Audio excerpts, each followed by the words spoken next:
आपण किती लावलं तर काळच राहील. पाठ 5 वाजताच रामातात्याने ना पूर्ण रथाची जबाबदारी पार पाडली होती आणि आपल्या काना आवाज पाडला, चाय गरम चाय गरम. उठून बघितलं तर इकडे चहा वाटायचं काम चाललं होतं आंबातात्याचं. जयंती म्हणले चला आंघोळ करून घेऊ. आणि तिथे गेलो इतकी गर्दी होती, मला अरे कवा व्हायची आपली. पण ते म्हणलं आज मी आंघोळ तुम्हाला घालतो साबण लावून. मग आरतीला आलो आम्ही.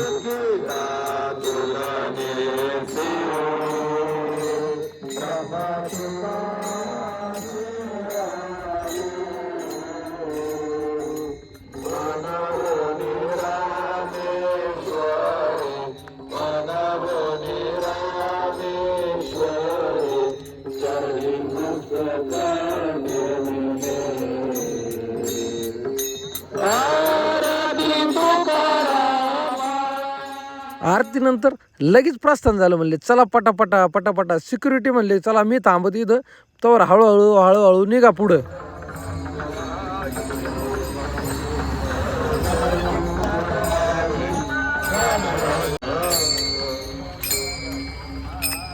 उठा उठा प्रभात झाले,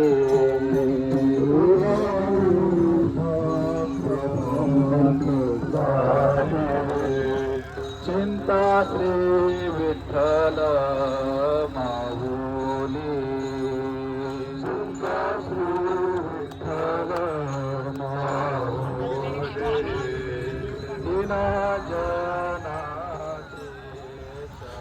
4-5 किलोमीटर चालल्यानंतर आपलं नाश्त्याचं ठिकाण आलं आणि साधारण 8-8:30 वाजल्या होत्या. नाश्ता जे होता तो अशोक मास्तर यांच्याकडून होता आणि मेनू होता पायनॅपल शिरा आणि फरसाण. मस्तपैकी त्याच्यात ताव मारला आणि परत पुढे प्रवासाला निघले. तर खरं तर मित्रांनो आता गेले 3-4 दिवस झाले का सकाळ 4 वाजता 5 वाजता म्हणजे लईच लवकर होती भाऊ. त्याच्यामुळे ना दिवस 2-3 तासांनी मोठा झाल्यासारखं वाटतोय.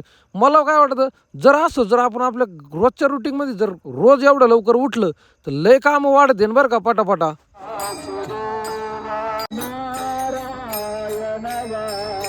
आता काय झालंय आपलेच बुटं आणि आपलेच पायाला चावायला लागलेत. त्याच्यामुळे ना जरा अवघडच झालंय.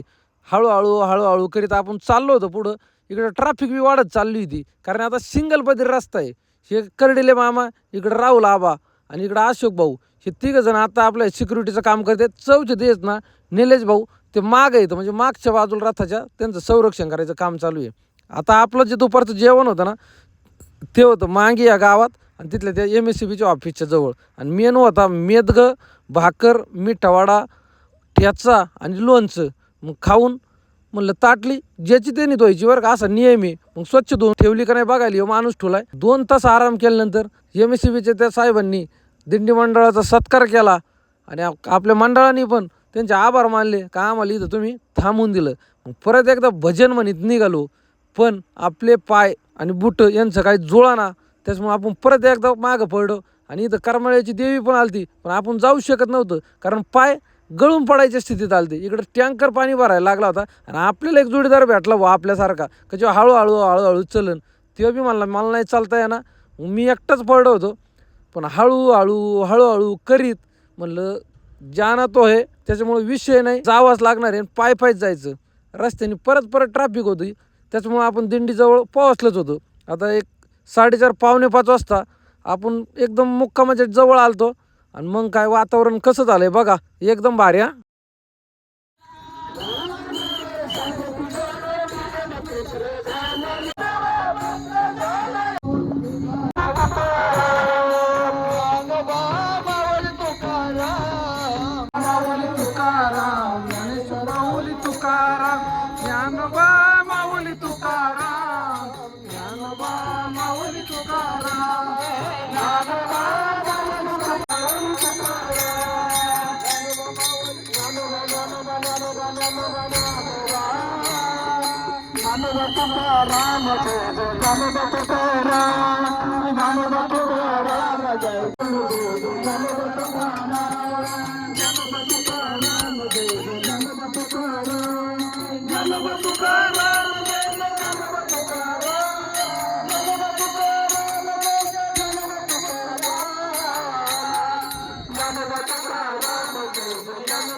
सगळ्यांनी मृदुंगाच्या तालावर असा भन्नाट डान्स केला.